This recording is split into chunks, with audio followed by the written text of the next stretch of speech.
So information from friends in South Africa reaching me suggests there is a huge cleanup exercise going down in South Africa, particularly towards non-South African citizens, and many African nationals are shaking at this point. Ladies and gentlemen, this is unfortunate for Africa as a whole, but there are three main reasons that has necessitated this move by the South African government. We have to get into it now. Let's go.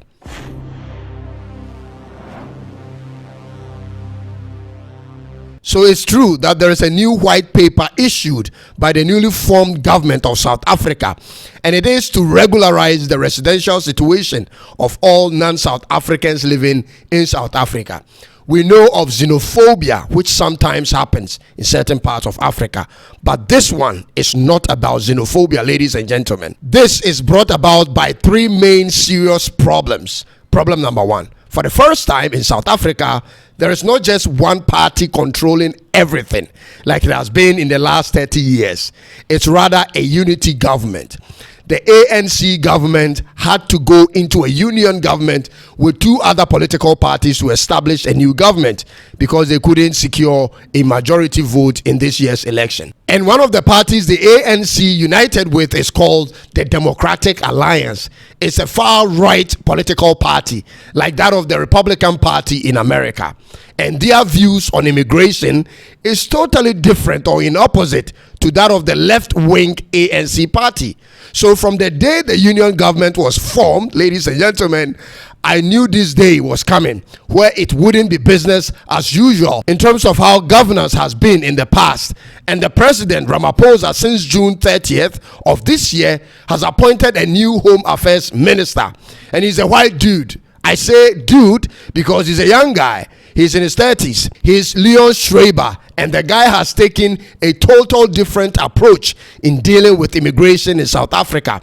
For context, the Home Affairs is like the immigration service of any other country.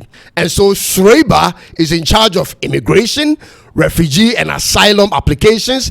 He is in charge of civil registry and for the issuing of identity documents, including passports. And now the Home Affairs has issued a statement to invite all non-South Africans in South Africa to visit the nearest Home Affairs office to regularize their stay in a time frame of 6 months.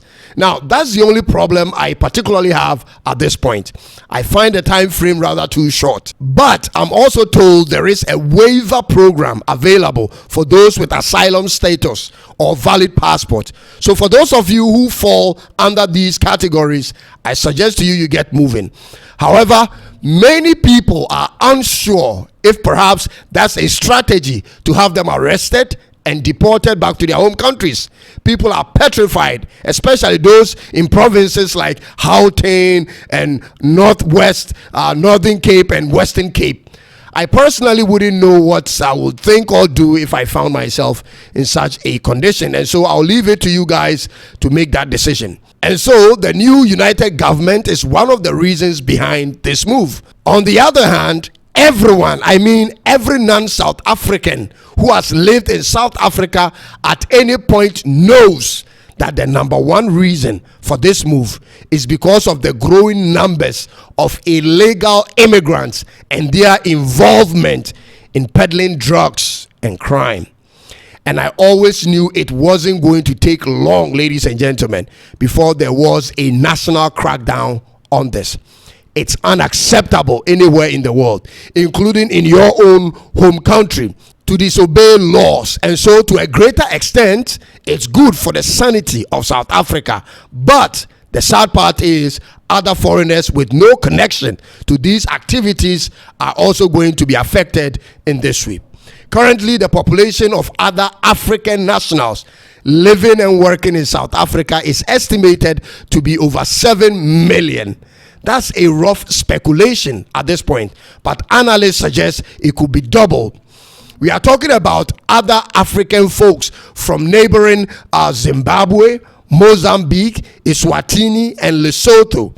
Then you add the numbers from Nigeria, Ethiopia, Eritrea, Ghana, Burkina Faso, and Cameroon. These countries have lots of people living and working in South Africa. Some have children with South African partners and others with children from other African partners. According to their law of nationality at birth, their children will be recognized as South African citizens, but the parents, I doubt. The third reason, which is sort of one of the main reasons, which is pretty much in disguise or a covert operation, is to put a check on one particular country's people. I'm talking about Nigeria. If you read through the comments on different social media platforms, ladies and gentlemen, you see a banter between Nigerians and South Africans, as though this move is directed to them personally. I just pray it doesn't escalate into another xenophobic attack. But it's true that their numbers are close to 1 million, and some of them are involved in all sorts of shady deals. But targeting them to embark on such an action isn't right and can affect South African businesses in Nigeria as well. But this is what I will say in conclusion, ladies and gentlemen. Sooner than later, we all, and I mean all of us as Africans in the diaspora, whether in Africa or wherever, we must all return to our home countries and contribute to building it. If we all move or relocate to the few African countries that are doing well, eventually we are going to destroy those places, ladies and gentlemen. That is a fact. South Africa has its own problems to deal with in terms of crime and unemployment and everything else. Adding 7 million more people to that number is no joke.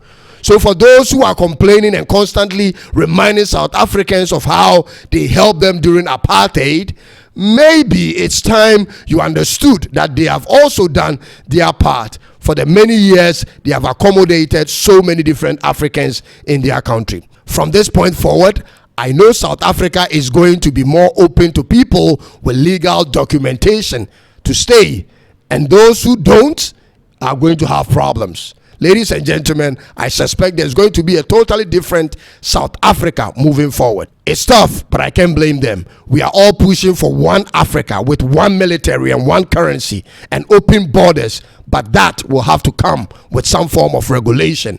People must comply with laws like it's done everywhere. This is a sensitive topic, so I'm restricted from making statements that might affect people's lives negatively.